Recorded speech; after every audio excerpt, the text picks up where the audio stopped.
So I took a sell on Nasdaq. Unfortunately, I was not able to get live on time. I got home late, so I'm only going to explain the narrative behind this trade.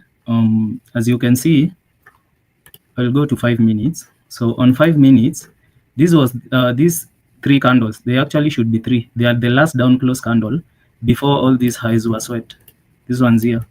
So for me, this should be 5 minutes. Sorry, these three candles, they were the last down close candle before this price ran up and swept all these highs. So, and because this shows that London highs have been taken, I was expecting a sell to London lows somewhere around here. Yeah, around here. I can even see it has been taken, but my stop loss is on Asian low, and then there's a 1 hour fair value gap below the price. So I used, when price closed below the breaker, I used the retest of the breaker, this one. Exactly, I waited for 950 macro. So during 950 to 1010, that is when I framed my entry around here, and this is my sell. Though I'm expecting market to take Asian lows, maybe into this fair value gap for buys later. But currently, this is what I have, and that is how I've framed my sell. So I've used the 5 minute, this 3 down close candle, and then this is liquidity sweep, this one, and then market closed below, and then this candle retest. Though I'm expecting maybe the order the breaker block will be retested again for more sales. So that is how I've framed my sell. I should have taken some partials here, but I was away from my screen for a brief moment and I missed, because this is where I should take at least, I should have taken at least like 50% of my profit from there. So I'm only watching to see if price is going to retest the breaker again, and then we sell some more, unless anyone has a question. I did not participate in this. This would have been a very good sell from when market closed below this one, that order block, and then close below, retest with this candle. This would have been a very good sell to somewhere here, or to the London lows here where price has turned from, would also have been a very, very nice sell. So, but I did not participate in that one. I usually want to trade from 10 mostly, because I've not mastered using the first presented fair value gap as such. So I stick to my model. Originally, because I did not expect price to come back above this breaker, my stop loss was, I think, 1,000, just above the breaker here. And then I moved it a bit when market now started selling downwards. I'm using the 1 minute chart still, even though my breaker is on 5 minute. I'm using the one. I used the 1 minute chart to frame my sell. For the person who is saying that I am not using the 1 minute chart, that is what I'm currently using. So I'm waiting to see if, even though London lows have been swept, because all this is London lows. Midnight is here. Sorry, this is midnight. So these are London lows. The whole of the lowest point is that one. So I'm hoping you can see how what price did, came back all the way almost to London lows, and then went back to this bearish fair value gap. So price is currently there. I'm hoping London lows will be taken. I'm a bit ambitious with my take profit to Asian lows, but once London lows is taken, I'm going to take my 50% profit there and trail my stop loss.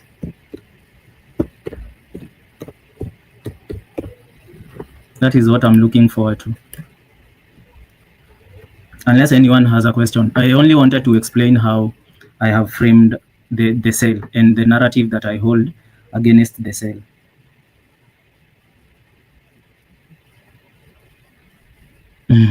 Someone is saying, but on higher time frame we are extremely bullish. We are at all-time highs fair value gap. How comes you had a sell bias? I myself took an L on bulls. Well, the market, let me remove this. Let me remove, I don't know what's happening. It's not responding. I want to remove the positions to kind of hide them. So let us look at 4 hours.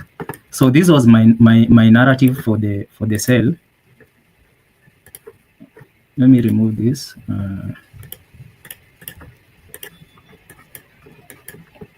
So my narrative for the sell was this. If you look at this candle swept the previous 4-hour candle and then closed within it.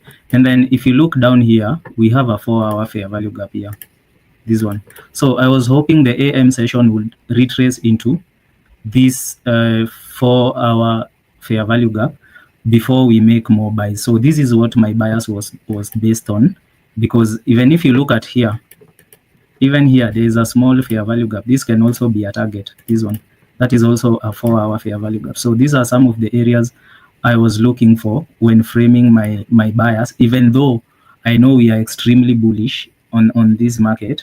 And in most cases, we know that NQ fills gaps a lot of time before it continues with the trend. So this is something I was expecting. But the reason why this setup isn't really high probability is because you see this week, this one, I would have expected at least a retracement above to at least below 50%.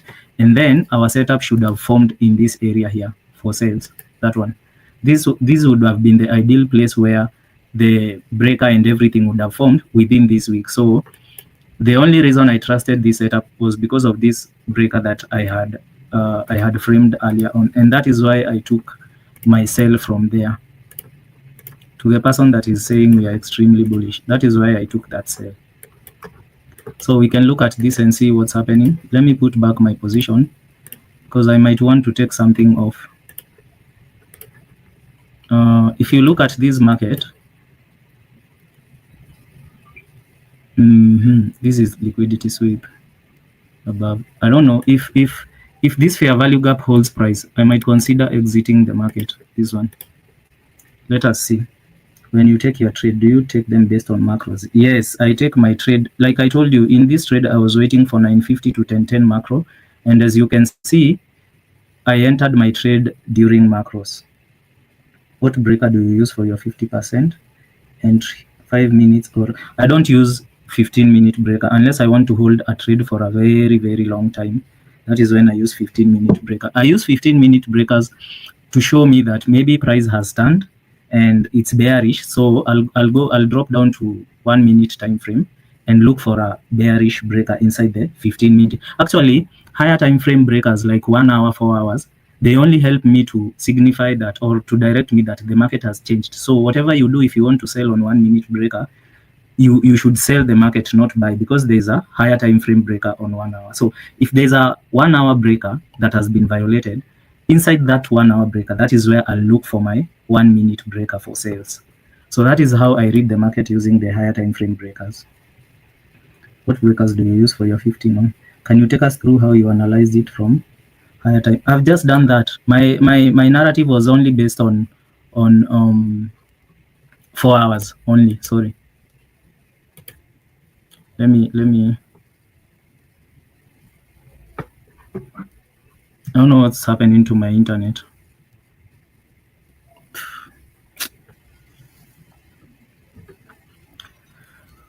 My internet has hanged.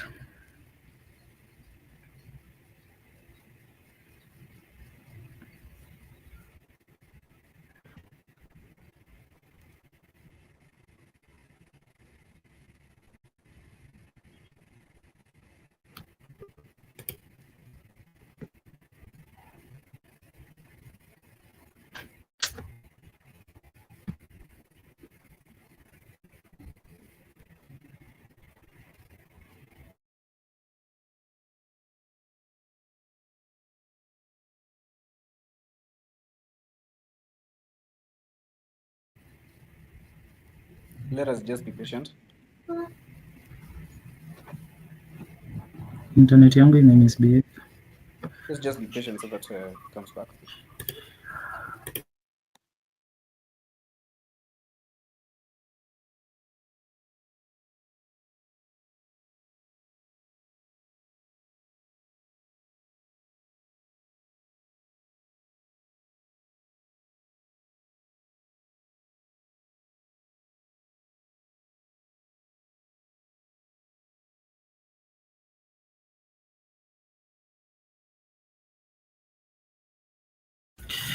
Sorry guys, my internet is misbehaving. I don't know what's happening.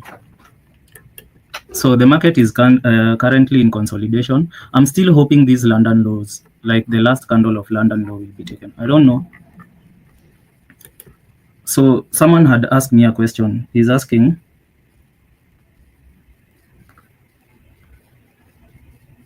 I'm saying I used the 4-hour narrative, this one. I was hoping market will come to this fair value gap and this one down here before we continue for more buys. So that is what I framed my sell on, only that. Hey Thanos, check your, why should I check my positions? Can you take us through how do you trade all-time highs? So I'll be very honest, I don't like trading all-time highs market. And the reason is this. I don't know where to take profit from, but even though ICT taught that when the market is on all-time highs like this, you can take profit from whole numbers like 23,800, 20, like the whole numbers, or you can use the standard deviation to frame where you're going to take profits from. Even Fib can help you with that. But then, for me, that is not how I trade the higher time frame, the all-time highs. What I do is I will usually trade only market maker model, and this is what we call market maker model. For example, if let's say price was here, this is the all-time highs, this one now at this point. So what I'll do, I'll wait for market to retrace to an area of interest, like in this case, it was deep inside an NWOG, and then I will buy back to take out the new liquidity that has formed around here. This is how I prefer trading the all-time highs, and this is the market maker buy model that I use. So I don't trade Hukuju up here. I wait for a retracement into a key level, and then I will go back to take out the new high that had been left. I find it easier trading all-time highs that way than second guessing where I'm going to take my profit from. So I prefer that than starting to guess. Or if there's really a good entry for highs, I'll target maybe a certain number of pips, like 50 or 100, and I exit the market. How do you approach there? Considering London and New York session, I only look at the market after 8:30. So, and then I look at what happened during London. What did London do? For example, if you look at this market from London, the whole of this is consolidation, manipulation, and then maybe we will take out these London highs and then continue buying to the all-time highs as the market is supposed to play, because we are extremely bullish on daily, and I don't think we are bullish on 4 hours. Nah, we are not bullish on 4 hours. So let me see. How do you approach? When do you use the first presented fair value gap? I'll show an example. I can only use the first presented fair value gap if it aligns with my bias, my higher time frame bias. For example, this market took out the London session highs here, and this was the first presented fair value gap here, this one, this. So because I'm not interested in trading all-time highs, there's no way I would have used this first presented fair value gap for more buys. Instead, I would have used it as an inversion here to sell to London lows if it gave me that opportunity. But when market closed below the order block, because I consider an order block a stronger PDRA than a fair value gap. So when the market closed below the order block to form a breaker, I knew that this whole thing, the inversion, this first presented, and let me first remove my some of my profit, guys.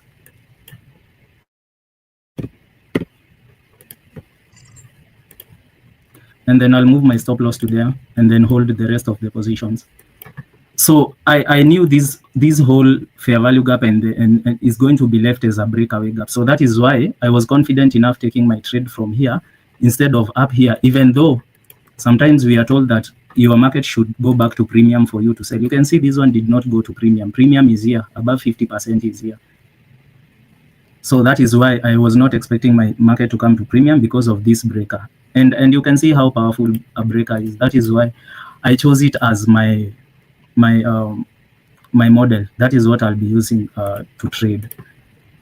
So I only use the first presented fair value gap if it aligns with my higher time frame bias. For example, let us assume I wanted to sell to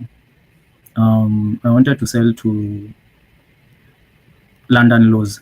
What I would have done is, and then the market did something like this, came up here, no fair value gap presented, and then came down, and then the first, let us assume this was the first presented fair value gap. And even though this is a breaker, I would have been confident entering from this first presented fair value gap because it aligns with my bias of selling up to the London lows, and that is my profit that has been executed. So I would have been confident taking this sell if this was my first presented fair value gap here. Let me put it in another color. This one. If this was my first presented fair value gap, which would have aligned with my bias of wanting to sell to London lows, I would have been confident taking the sell from around here if this was the first presented fair value gap. So that is the only time I use the first presented fair value gap, even though I'll admit I've not mastered using it. And then how do you approach? If a setup forms before 950 to 1010 macro, do you take it or still wait? In most cases, I take my setups from 10. 90% of the time, I take my setups from 10, unless I'm using the first presented fair value gap. That is when I might take a setup before 10. And then this one is asking, sometimes trading. Okay, what criteria do you use to exit when a trade is not panning out as expected? For example, I marked this fair value gap here, and I told you guys, if this fair value gap holds price, this one, I might exit my position. So when this happened and the market closed below the fair value gap, even this retracement did not scare me, because this close below this fair value gap is already a sign that this market does not want to go up by using this fair value gap as a PDRA to push price up, because this is how someone else can read this price. Someone else will read this price like this. They will say, if the market is extremely bullish, they might come and say that this is, let us even use this. This is the last series of up close candle before this liquidity sweep. So when the market closed above, let us see, like this, when the market closed above the order block, some people might consider this as a breaker. So this fair value gap ideally should hold price for buys, but you see, it did not hold price for buys. What happens is, price does not reverse without hitting a higher time frame PDRA. Every time you want your market to reverse, price must do something, and then let's say if it's a liquidity sweep into a higher time frame PDRA, that is something that price must do anytime you want your market to reverse. So when I looked at this, I asked myself, this candle, what higher time frame PDRA purpose did it fulfill? And then the fact that it had not swept London lows, that is why I disregarded this setup for buys. So, and you can see what the market is doing. So if I'm going to buy this market, I might wait for it to hit the 1 hour fair value gap, and it might consolidate here and then fall into the 1 hour fair value gap and then form a setup for buy. So there is no way the market will ever reverse without hitting a higher time frame PDRA. And that is one thing that I look for. And that is what I've used to disregard this setup, this liquidity sweep close above and this fair value gap. So I hope I've answered that question. Market maker lol, those highs look like candy. Yo, where do you place your stop loss when you are selling from discount breaker? You cannot sell from a discount breaker. How do you sell from, like, your dealing range? You cannot sell from a discount breaker. But to answer that, let me tell you this. If you're using a 5-minute breaker like this one, first of all, you can see this is a BPR, this buy side, sell side fair value gaps here. So this is a BPR. If you're using a 5-minute breaker and then you drop to 1 minute and you want to frame your setup, in most cases, like you can see this, this breaker is actually, this one is actually on the sorry, nimepotea. It's actually on the discount side of this price leg, but it is because my TP is here. It is actually on the premium side of my dealing range from where this 1 hour fair value gap. It's actually on the premium side of the dealing range of where I want my price to be. So when you sell in a discount, your stop loss is going to be wide. And I said this last time. So you're going to have an RR of 1:1 1 or maybe 1:1.5, or even have a negative RR in that case. So that is why I said if you're selling from a discount breaker, that is a low probability trade, or that is a trade that is going to hurt you in the long run. Nimeingia short kwa hiyo retracement here. Fair value gap TP taken. Oh, this one. That's nice. Someone has taken a trade from here, which is a good run, the fastest run. So I don't see any other questions, so I think I'll give back the mic to the owner. Shadi.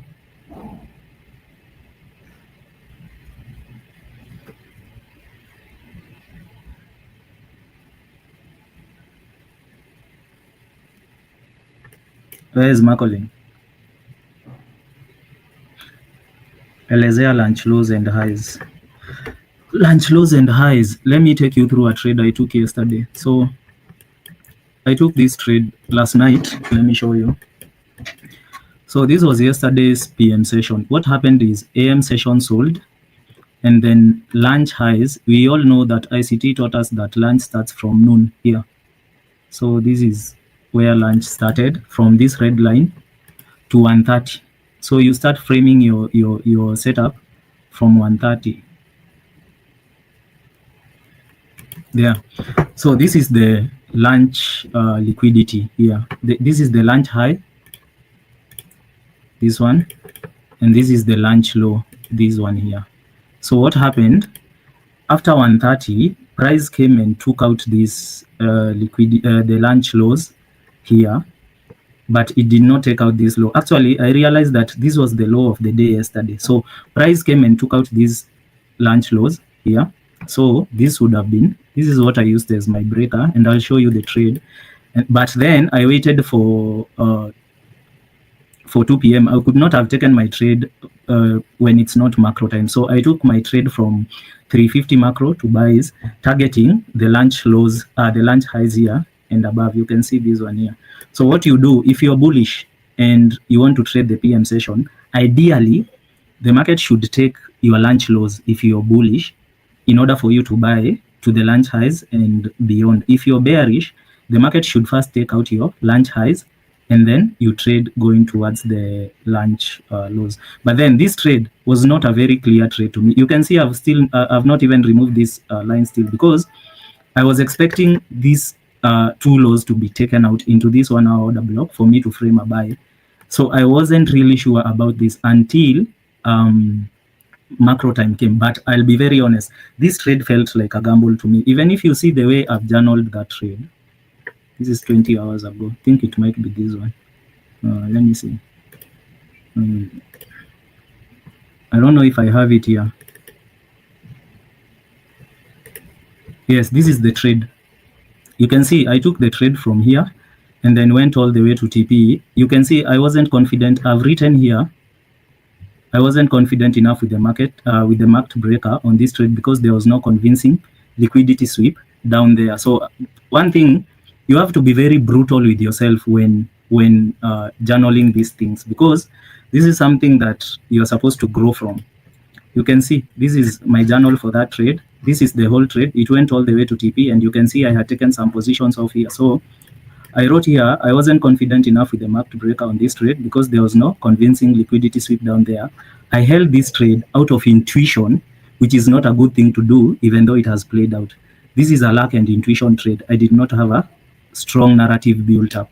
And then here, I wrote that I was banking on 1550 macro to either take me out or play out. So this was a gamble trade to me. This is not something I can be proud of and say that I built a narrative and took this trade. So but to answer the question, this is how you mark lunch highs, lunch lows, wait for liquidity sweep of one side, identify a breaker, and then you buy to the other side. So that is how I framed that is how you frame the lunch lows and highs for the guy that is asking. What happens when there is a breaker above an inversion also? So if I am, let us use this 5-minute breaker, this one,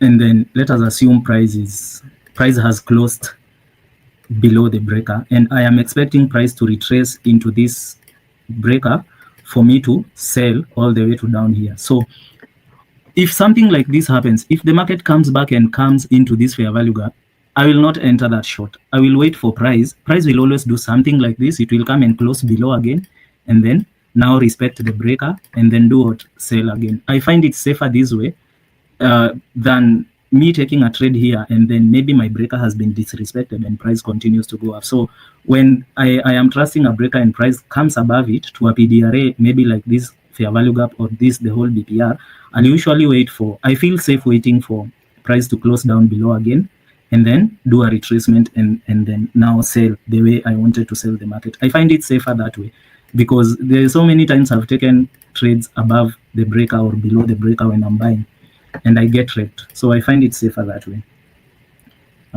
Can we review yesterday's price action? Which one, PM or AM session? So you can see this, it's coming all the way to 1 hour order block. Would you take a trade before 9:30? Yes, I've taken trades before 9:30 open, but in most cases, I find myself exiting when it's like a minute to 9:30 if I don't trust the trade. But there are some trades that I usually hold even with the 9:30 open, and I usually hold a 9:30 open trade if 8:30 was used to manipulate. I know that 9:30 will be used to distribute price further. It choked my stop loss and it will you want a folder of my trading journal? Ooh. I don't know. I wanted to post that on X. Unfortunately, I left X and I'm not coming back, so I don't know how to get that. But there's a guy who has my charts. He's called Keros. You can get them from him. What happens when there's a breaker above? I've answered that. AM session. Marion wants us to go through what happened yesterday during AM session. Yesterday was 28th. Where is it? 28th. This is let us see.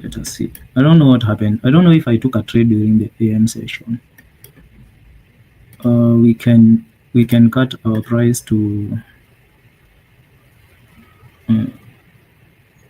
we can maybe cut our price to 9:30 and see what happened. Honestly, I don't remember if I took, no, I did not take a trade yesterday during AM session. So, and I did not even review it at night. I don't know what happened, honestly. Unless I don't know what happened yesterday during the AM session. I took a trade only during the PM session, but I was expecting price to drop to NWOG. I don't know if that is what happened. Marion, let us see. Let us mark the. This is NWOG. This was, where is Friday's close? Friday's close is down here. So this is NWOG low. Let me label it. My chart is very dirty. Let me remove them. This is NWOG low here.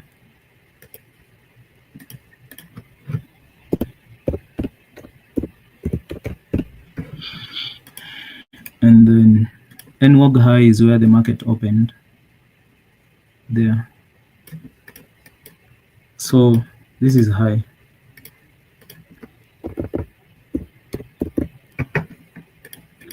So yesterday during 9:45, I think price dropped into the NWOG. Personally, I don't know if I would have taken a trade yesterday, because for me to expect market to come to half of the NWOG, I would have maybe wanted it to stall around here, and then after 9:30 maybe manipulate to this fair value gap up here, and then sell to come to half of NWOG. So I don't think I would have taken a trade yesterday, because I don't even know what happened. I was not at home yesterday, and I didn't. Unfortunately, I had not checked it, and I don't know how I would have framed a sell, to be honest.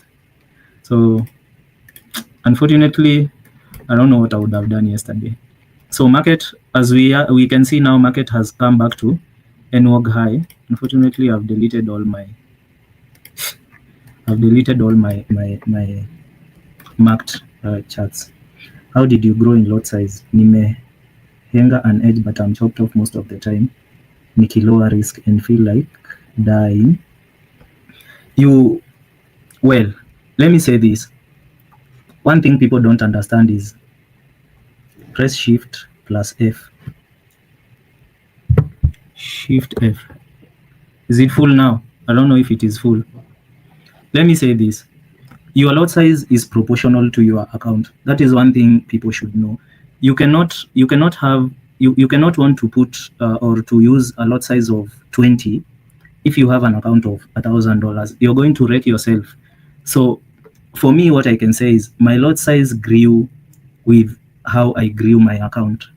There was and Marcolin is a witness. There was times when we used to use a lot size of 0.5, a lot size of 1. He has seen me graduating from 1, 5, 10, all the way to the maximum NASDAQ is allowing me right now. But it's proportional to your account size, and you have to have a really good edge for you to want to use a lot size of 100, because even with a big account, if your strategy is not working, you're going to wreck yourself. You've seen my stop loss was, I don't know if it was, my first stop loss was 1,000. That is not little money to lose every day if you don't have an edge. It's a lot of money. So what I can say is don't graduate your lot size if you are not growing your account consistently. You have to grow your account consistently for you to use a big lot size. You graduate that, and also when you have a good edge, it gives you confidence when you are executing. The way you've seen me, I've seen someone was telling me to check my position because maybe they got scared that this retracement here was going to take me out. But then I've learned to trust my breaker. If this is the breaker that I had used, this is the breaker that I had used. This was the breaker block for 5 minutes. The only way I can exit this market is when this breaker has been violated. So if you have a system that you really trust, even lot size doesn't really matter. Your lot size doesn't matter if your system is okay. You can use any lot size because you know this trade, I've followed my rules and it's going to pan out. And then your system also helps you come up with a very good risk management. You cannot have a system that maybe you're risking 10% of your account anytime and you call it a system. You come up with something that even your risk management is really, really good. For example, me placing a stop loss above here, even though it's this one is on discount side of this leg, I was still confident because of I know that my breaker should hold price to go lower. And when I see something like this is a high here, and then this is a lower high here. You can see how it's graduating from half, below half, and then outside the breaker to selling. So these are some of the things or some of the signatures that I see in the market that I know I'm going to trust the PDRA that I am using to frame my trade. So lot size really doesn't matter. Develop your system. Have a very strong or a model that you trust, or a model that wins at least 50% of the time. And then you can graduate to any lot size you want because your model has already given you confidence. How do you come out of a drawdown? I believe I had explained that on X when I had an account, a 100K account that was on a drawdown of around 6%. So you reduce your lot size to 0.5. Not lot size, sorry. Your risk. If you're risking 0.5, you reduce it to 0.3 until, let's say you are on 5% drawdown. You will reduce your risk to 0.3 until you are now on a drawdown of 2.5, and then go back to 0.5 until you're out of drawdown. Use the 0.5 until you're up like 2%. Then maybe you can up your risk once you have profits in your account. So that is how you get. Personally, that is how I get out of a drawdown. You make trading look easy, but would you say has a bad PA compared to NQ? No, I wouldn't say US 500 has a bad. The only bad thing I hate about US 500 is its lot sizing. For example, you can see on this trade I've made like $6,000. If it was this, I would have made half of what I've made here. I don't know what's up with the lot sizing of NQ. If I used 100 lots here, I would have made less money than I have made here. But you can see it's PA, it's clean. It's clean also. It's the same as this one, the one for NASDAQ, because even though I don't know what I would have framed as a breaker on this, because there's no liquidity. You can see NASDAQ swept the highs. US 500 failed to sweep the highs. So for me, this is SMT divergence, this one. This was a very good SMT for reversal. This is a sign that the market is reversing. So The PA is good, but I don't like the lot sizing. Close. There was a new model you were testing before you. I am in model test 20, and I wasn't testing. I was doing my model again for I was doing 200 trades to see what my win rate would be, and I am in number 20. How long have you taken in the market before you became pro? I'm in my 5th year, and I can say I've been profitable for the last like roughly 2.5 hapo, mostly 2 years. I can say that. The other years I was in trenches with we were in trenches with Macaulay. So I don't see any more questions. So I think I'll hand over the stream back to the owner, and it's always nice having you guys here. Maybe on Thursday we can do, I can be in the live earlier than when I've already taken a trade, and we can take a trade together. But mjue, if we take the same trades, and especially for those people who are on funded account, you're going to be banned. If there are 5 people who are trading FTMO or Funded Next or Alpha Capital, and we take the same entry and same exit, you're going to be accused of group trading, and you're going to be chased away from the prop firm. That is what Alpha Capital accused me of, even though I was doing copy trading of my own accounts, and they refused to pay me a huge amount of money. So when I take live trades, don't blame me when you get banned by prop firm, because we took the same positions and we are using Kerosi anakataa kuwape.